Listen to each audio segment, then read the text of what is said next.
इस मूवी की शुरुआत में हम जिमी नाम के एक रोबोट को देखते हैं जिससे कुछ TG Explainer 12 presenting the history of robot and teenager girl.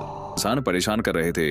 ये रोबोट उन लोगों को कुछ नहीं कहता और चुपचाप उनके सारे जुल्म सहता रहता है।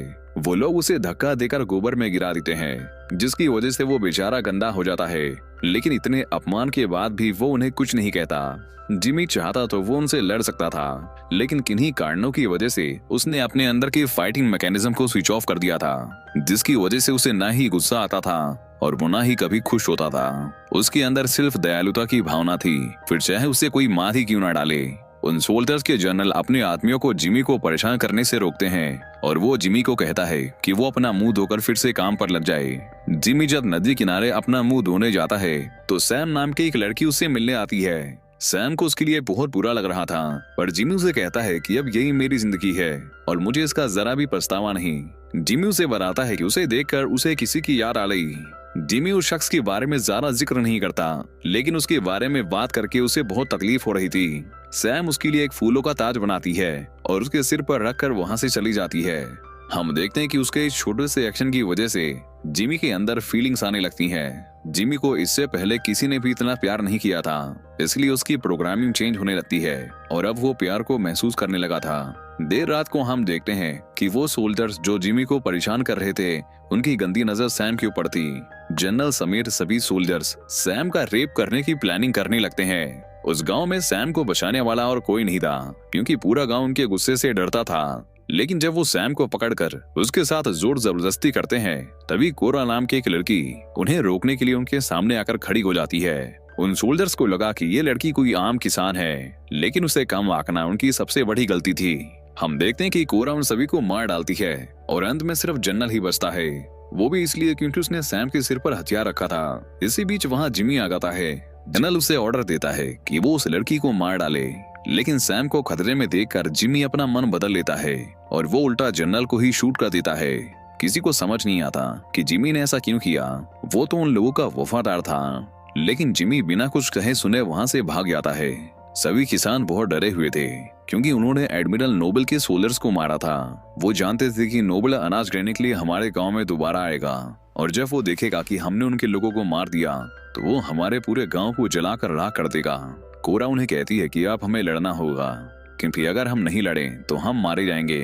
कोरा जानती है कि उनसे अकेले लड़ने जाना बेवजह अपनी जान गंवाने जैसा था, इसलिए उसे ऐसे योद्धाओं की जरूरत थी जो नोबल से उतनी ही नफरत करते हो जितनी की वो करती है। कोरा और उसके साथ एक और किसान जिसका नाम गनर था, वो दूर अंतरिक्ष में उन योद्धाओं की खोज में निकल जाते हैं। गनर कोरा से कहता है कि हमें उनसे लड़ने की जरूरत क्या है, हम अपनी जरूरत भर का अनाज रखकर बाकी का सारा अनाज उन्हें दे देंगे। हम समझौता करेंगे तो वो शायद हम पर दया करें और हमें छोड़ दें। लेकिन कोरा उसे बताती है कि नोबल दया करने वालों में से नहीं है, उससे छोटी छोटी बातें बर्दाश्त नहीं होती। फिर हमने तो उसके खिलाफ जंग छेड़ दी है। हमें यहाँ ये भी पता चलता है कि कोरा कोई किसान नहीं है, बल्कि वो भी नोबल की तरह एक सोल्जर थी। कोरा वेलसीरियस की बेटी है, जो इस पूरे यूनिवर्स का सबसे ताकतवर तानाशाह था। जब कोरा 9 साल की थी तब वेलसीरियस ने कोरा के प्लेनेट के सभी लोगों को मार डाला और सिर्फ उसे गोद लेकर उसे अपनी मुंह बोली बेटी बना लिया। कोरा गनर को बताती है कि वेलसीरियस ने मुझे ट्रेन करके एक हथियारा बनाया और एक दिन अपने पिता के लिए लड़ते लड़ते उसने उस आदमी को खो दिया जिससे वो इस कायनात में सबसे ज्यादा प्यार करती थी। कोरा ने उस लड़ाई को तो जीत लिया, लेकिन उस लड़ाई में उसका प्रेमी शहीद हो गया, जिसके बाद वो भी एक बागी बन गई और तभी से वो इस तरह मारी मारी फिरती है। इसके बाद वो दोनों बागियों की तलाश में एक बेनाम जगह पर जाते हैं, लेकिन वहां जाकर उन्हें पता चलता है कि जिस आदमी की तलाश में वो वहां गए थे उसे तो बाउंटी हंटर्स ने पकड़ लिया है। कोरा वहां के लोगों से जनरल टाइटस के बारे में पूछती है। ये आदमी उनके लिए बहुत खास था, क्योंकि वही था जो उन्हें लीड करता।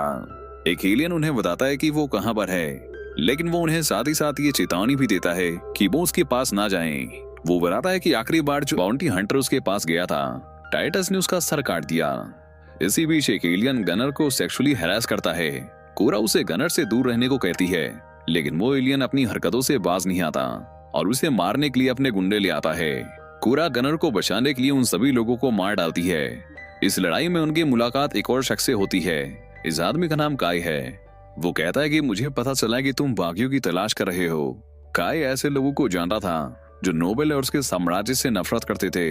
वो कहता है कि वो उनसे उन्हें मिलवा सकता है, लेकिन उसके बदले उसे ढेर सारे पैसे चाहिए। गनर उसे कहता है कि हमारे पास पैसे नहीं है, लेकिन थोड़ा सा अनाज है जो मेरे किसान भाइयों ने बड़ी मेहनत से उगाया है। दोस्तों, हमारी इस दुनिया में अनाज की कीमत पैसों से कई ज्यादा थी, इसलिए काई उसकी बात मान जाता है। काई उन्हें एक लोहार के पास लेकर जाता है, जिसके पास तारक नाम का एक गुलाम कई सालों से गुलामी कर रहा था और उसकी गुलामी के 12 साल और बाकी थे। लोहार तारक को उन्हें देने को तैयार था, लेकिन उसके बदले वो ढेर सारे पैसे मांगता है। गनर जब उसे बताता है कि उनके पास पैसे नहीं है, तो वो उन्हें एक और ऑफर देता है। वो तारक के ऊपर जुआ खेलता है और कहता है कि अगर तुम्हारे कहने पर तारक ने उस विशालकाय पक्षी को अपने काबू में कर लिया तो मैं इसे तुम्हारे लिए आजाद कर दूंगा, लेकिन अगर वो नहीं कर पाया तो तुम दोनों को भी मेरी गुलामी करनी पड़ेगी। तारक के लिए यहाँ से निकलने का ये सुनहरा मौका था। वो उन्हें विश्वास दिलाता है कि वो ये कर लेगा। कोरा उसके ऊपर भरोसा करती है और शर्त को मंजूर कर लेती है। तारक उस पक्षी के पास जाता है और उन लोगों को उस रस्सी को ढीला छोड़ने के लिए कहता है। ये एक जंगली पक्षी था, पर तारक उसे बड़ी आसानी से काबू कर लेता है। सभी ये देखकर दंग रह जाते हैं और शर्त के मुताबिक उस लोहार को तारक को आजाद करना पड़ता है। लोहार न सिर्फ शर्त हारा था, बल्कि उसे अपनी जान से भी हाथ धोना पड़ता है, क्योंकि उसे लगा कि वो पक्षी अब पालतू बन चुका है। लेकिन असल में ऐसा नहीं था। वो जैसे ही उसके पास जाता है, वो पक्षी उसे नोचकर मार डालता है। इसके बाद काई उन्हें कोबाल्ट माइनिंग प्लैनेट पर लेकर जाता है। यहाँ पर उन्हें नेमेसिस नाम की एक और योद्धा मिलती है। नेमेसिस उन्हीं लोगों में से थी जिसके परिवार को नोबेल ने खत्म कर दिया, और तब से ही वो बदले की आग में जल रही है। हम देखते हैं कि जंग के बाद नेमेसिस ने अपने दोनों हाथों को काटकर खुद को आधा मशीन बना लिया था और उसके पास लेजर कटाना थी। कोरा जब उसे एक मकड़ी मॉन्स्टर से लड़ते हुए देखती है, तो वो समझ जाती है कि इस लड़की में दम तो है, और वो उसे उनकी टीम का हिस्सा बनने के लिए कहती है। नेमेसिस अब उनके साथ थी, लेकिन सिर्फ 3 लोग काफी नहीं थे। उन्हें अभी भी जनरल टाइटस की जरूरत थी। जब वो टाइटस के प्लांट पर जाते हैं, तो हम देखते हैं कि टाइटस नशे में धुत किसी भिखारी की तरह जमीन पर पड़ा हुआ था। कोरा को विश्वास नहीं होता कि यही वो आदमी है जिसे मदरवर्ल्ड के तानाशाह अपना सबसे बड़ा दुश्मन मानते हैं। टाइटस को नहलाया जाता है और कोरा उसे उनके साथ मिलकर तानाशाहों के खिलाफ बगावत करने के लिए कहती है। टाइटस के साथ पिछली बार जो हुआ था, उससे वो बहुत डरा हुआ है और वो नहीं चाहता था कि जो उसके साथ हुआ है वो किसी और के साथ भी हो। लेकिन कोरा के बहुत समझाने के बाद वो उनके साथ चलने को तैयार हो जाता है। अब उनके पास एक महान लीडर था और साथ ही में 2 जाबाज योद्धा, लेकिन उन्हें और भी लोगों की जरूरत थी। गनर ब्रेड एक्स नाम के एक और बागी को जानता था, जिसके साथ उसने एक बार अनाज का सौदा किया था। वो सभी उसके पास जाते हैं और ब्लेड एक्स को उसके साथ मिलकर नोबेल के खिलाफ लड़ने के लिए कहते हैं। ब्लेड एक्स उनके साथ चलने को तैयार था और वो अपने कुछ लोगों को भी उनकी टीम में शामिल कर। दोस्तों, इसका आगे का पार्ट देखने के लिए हमारे चैनल को सब्सक्राइब जरूर कीजिए।